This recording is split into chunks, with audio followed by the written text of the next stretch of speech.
Hey everybody, it's John from the Hustle Daily Show. Before we get into the news today, did you know that HubSpot launched an AI chatbot that helps you build awesome campaigns at scale with just a few prompts? It's called Campaign Assistant, and it's a totally free-to-use AI tool that will transform the way that you build marketing campaigns at scale. And the best part? It works seamlessly with all of HubSpot's marketing and sales tools to scale your output across email, social, and more. So AI your way into the most effective campaigns yet at HubSpot.com/campaign-assistant. What's going on, everyone? It's Wednesday, July 20th. I'm Zachary Crockett. I'm here with Rob Litterst. What's up, Zach? And you're listening to the Hustle Daily Show.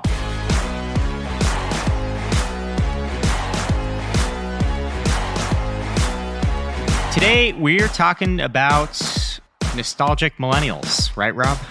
Yes, that is absolutely true. I guess if you are in your 30s, you know a thing or two about mall life. You know, those long teenage weekends, just like roaming around the food court, maybe get a little pretzel action and stop by Hot Topic. One huge mall staple from the 90s is coming back from the dead.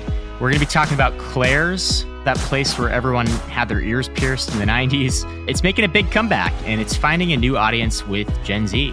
Before we get into that, though, let's just go a quick rundown of other stuff that's going on in tech and business. First up, an update on this whole Twitter Elon Musk saga. Earlier this month, Musk said that he wanted out of that $44 billion Twitter deal. Now the whole shebang's headed to trial. Yesterday, a Delaware judge sided with Twitter in the company's bid to fast-track that court case. And it looks like the action's going to start in October, and the trial should last around 5 days. Google is going to start testing augmented reality glass prototypes in public settings again. In a blog post yesterday, the company acknowledged the privacy concerns that eventually squashed Google Glass nearly a decade ago. This time around, they're taking some extra precautions to get around that creepy factor. Some new data shows that the gender pay gap also applies to gig work. A survey of 6,000 US-based freelancers by Zen Business found that on average, male freelancers charge about 48% more per hour than their female counterparts. And lastly, Netflix's Q2 earnings report just dropped yesterday, and it was a little less ugly than anticipated. The company had projected a loss of 2 million subscribers, but it ended up only losing a measly 970,000 subscribers. That number was buoyed a bit by season 4 of Netflix's hit show Stranger Things, and shares are up 6% in after-hours trading on that news. We should note here, 970,000 subscribers is still quite a big loss, and it's only Netflix's second quarter reporting a loss in subscribers, but that didn't seem to hurt them much. All right, Rob, let's talk Claire's. Let's do it. So I know this store had a special place in your heart, right? I guess so. Honestly, I am nostalgic for anything from the 90s or I guess early 2000s. Like that period of time, I think is really near and dear to my heart. Oh, yeah. Just a very interesting time. I had like bleach blonde highlights, was wearing the puka shells, was wearing a lot of Abercrombie and Fitch. It's I don't even think it's debatable. Some very questionable decisions back then. We were all there, man. We were all there. It was a time. You had to be there, Yeah. I guess. So were you a mall kid? I was definitely a mall kid. Yeah. I mean, when you grow up in New Hampshire, there's really not that much to do. The mall becomes kind of the main place that you go and hang out with your friends and bounce around all your favorite stores. And while I never shopped at Claire's, it didn't really have anything that appealed to me. It was definitely something that I saw like every single time I went to the mall on my way from, say, the food court or Best Buy over to Lids or Abercrombie and Fitch or Finish Line or whatever it was. So I definitely remember Claire's and have vivid memories. It was kind of just like one of those stores that was like there. It was just like a presence. And even if you didn't go in, like its mere existence kind of just made you happy. It was like, there's Claire's, you know? And there was always that factor where like they would pierce your ears for free. They sell a ton of earrings. Right. So like, that's like their loss leader, right? They do free ear piercings. And so I would always try to glance in and see if I could see somebody getting their ear pierced, but I don't know if they have like a back room or something like that where they would actually do that. But that's the kind of ritual that I remember going by and checking out Claire's. So set us up a bit here. Like what happened to this place? Yeah, so retailers have gotten hit pretty hard over the last decade, right? So there have been a lot of people kind of calling out that the malls are dying, right? Like malls are not doing as well as they used to. We've heard a million different iterations of what the mall of the future is going to be. But if you think of a lot of those department stores, a lot of the stores that were typically located in malls, a lot of them have declared bankruptcy in the last 5 to 10 years. And Claire's is one of them. They declared bankruptcy in 2018 and closed about 200 stores. But since then, they've really pivoted and made some really key changes that have gotten them back on track. Okay, so you just mentioned malls kind of crashing and burning a bit. There was a 2020 report from Coresight Research.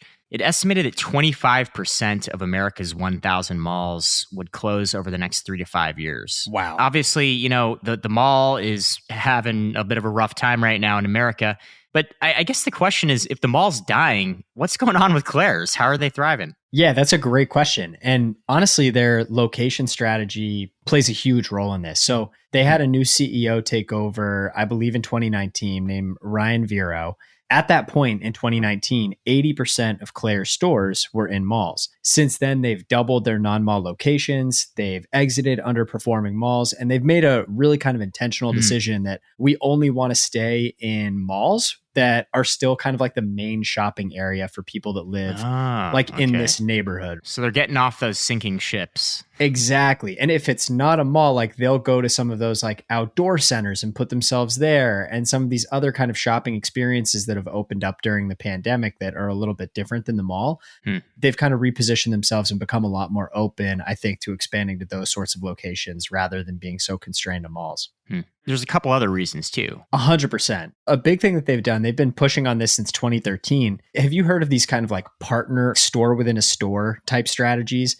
Essentially, like they have 13,000 partner locations in a bunch of other different kind of like retail outlets, including CVS, Albertsons, which is a grocery store. They also have an agreement with Walmart to start opening these kind of, not necessarily like pop-up shops, but like store within a store locations within Walmart. And the rationale there is just people are already shopping there. So if Claire's can kind of get in there, then they'll be able to get some traffic and get their merchandise in front of their core demographic, which is really that kind of tween age range that just loves their kind of like bright colors and all of the cool stuff that they have there.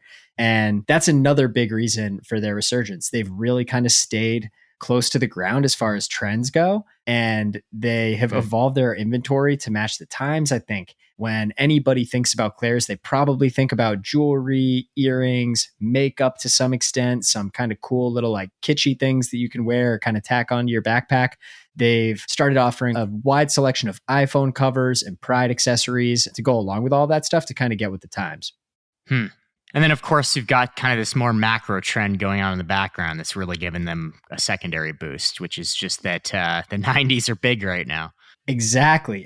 There's a huge amount of interest now in 90s fashion and Y2K nostalgia, especially with Gen Z. So that's been a huge reason that Gen Z has kind of gravitated towards the brand. I mean, I think about it right now. So like, obviously I'm an 80s baby, but a 90s kid, right? So I really kind of like came of age in the 90s. And I've been on like 3 of the last probably 5 documentaries that I've watched have really been about like defining 90s brands. I watched this documentary about Nickelodeon. I think it was called like the Orange Years. I watched one about MTV and watched one recently about Abercrombie and Fitch. All 3 just really kind of cataloging that time period and just all of the different influences there. And I think Claire's was right in the mix there as well. Like, what do you see coming up the pipeline for Claire's here? What's next? Yeah, so I mean, I think the diversity of their strategies means that this could be really sustainable. Like, it really just seems like they have a leadership team that kind of gets why people like Claire's. And one thing that I think is super, super interesting about Claire's is they're really kind of doubling down on brick and mortar. Their CEO, this guy, Ryan Vero, is really hyper aware that their store has this kind of like treasure hunt experience. And I guess in the grown up world, you could kind of compare it to like Marshall's or TJ Maxx. Like I think a lot of people talk about going to Marshall's, TJ Maxx, Home Goods, those sorts of stores to kind of like dig through the crates and see what they can find. And Claire's kind of gives that same dynamic to a much younger age range. And he's hyper aware of that and is really kind of doubling down on it. He's like, our digital experience is really just a showcase for the brand. Like they're really not trying to go crazy into e-commerce. They're really using social just to drum up interest. And it's a branding play. They're trying to get people into the stores. They have some exciting news coming up. Like Claire's filed for an IPO last October. It's been a pretty crazy market environment since then. So I don't really think it's progressed to the point where they're going to do it anytime in the next few months or anything like that. But they're looking to raise up to $100 million in that transaction, which is going to be crazy. So I think Claire's has a bright future, man. I think if you had asked me this question like 4 years ago, I would have been like, oh yeah, Claire's is on the way out. But when you look at all this, it's like they really understand their vibe and their kind of aesthetic and like what they can do for their customers. And I think that's a winning formula.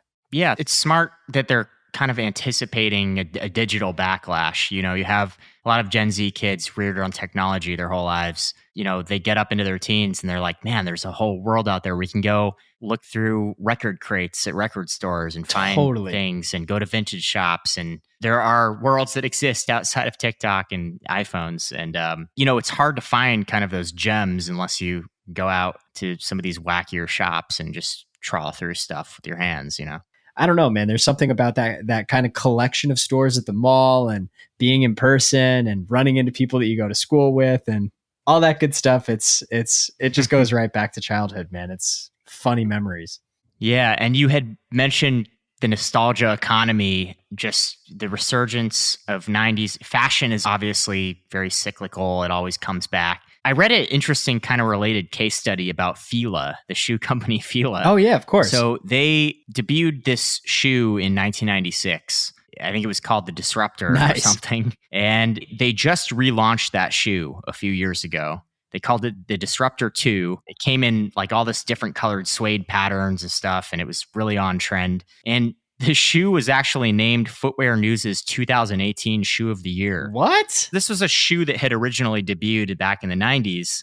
And when they brought it back, sales increased by like 205% between 2016 and 2018. So it was just like an enormously successful relaunch for them. That is amazing. Have you seen the shoe? I haven't seen it. It is maybe the quintessential dad shoe. I haven't seen it. I kind of want to look at it. It's pretty right incredible. Now. Oh, wow. Okay, so this is like that chunky white Fila 100% shoe that you're picturing in your mind. It's got kind of like a fat, chunky sole on it. Oh, yeah. It looks like something Kanye would put out. It's a dad tennis shoe. Exactly. Definitely. Love that look. That's crazy. But you're spot on, man. Like, I think nostalgia is really popping right now. Like you said, fashion is cyclical, right? And I think a lot of the time, like we see that stuff. I know this article about Claire's drummed up a ton of nostalgia in me. And I think I saw some hype about it online as well. I think a lot of kind of like millennials thinking back on their teenage years were reading this and just having flashbacks, right? Like it's one of those things that you can remember so vividly.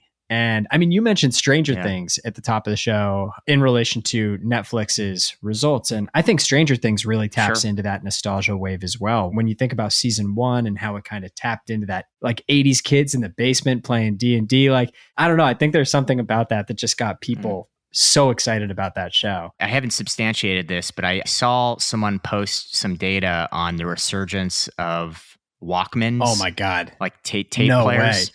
And there's like a huge demand for Walkmans and tape players right now. And the person who posted this data attributed it to Stranger Things. They were just like, I can't think of another reason why Walkmans would be hot right now outside of this show. Well, we were talking about it. If it was from this current season, I could totally see that because one of the main characters in Stranger Things is carrying this Walkman like the entire season. There you go. And one of the songs that she listens to is this Kate Bush Running Up That Hill. I think that's what the song is called. And this song, which is like an obscure 80s pop song, hit the #1 track on Spotify in the US for like a month or something like that. Like beating out Drake, beating out T-Swift, beating out like all the usual suspects at the top of the Spotify charts. Just crazy, man. It's really wild, the power of nostalgia, what that can do. Wow. Crazy stuff. And obviously, you know, we haven't even mentioned the major players like Champion. Oh, yeah. Champion had made a huge comeback. It's like the hot thing now. 100%. I remember when you could get a Champion sweatshirt for like $10 at, you know, Marshall's or something. Oh, yeah. Just a nice old school Champion crew neck all day. Yeah. Love Champion. I have a Champion sweatshirt, so I've definitely dipped my toe in that nostalgia pool right there.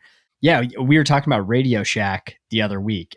It's so funny, like what's going on with Radio Shack, because I actually have like such positive memories of Radio Shack. And it seems like the guy who owns it now is kind of a doofus. And it's kind of interesting, like what he's trying to do there. Yeah. Another nostalgia bomb for sure. Yeah. All right, folks. Well, that's going to do it for us today. Thanks for tuning in to the Hustle Daily Show. We're a proud part of the HubSpot Podcast Network. Our editor today is Robert Hartwig, and our executive producer is Darren Clark. If you liked what you heard today, we've got a lot more tech and business coverage in our newsletter. And if you're not subscribed, it's pretty easy to do it. Just go over to thehustle.com or thehustle.co and get yourself subscribed. It's good stuff. Catch you all tomorrow.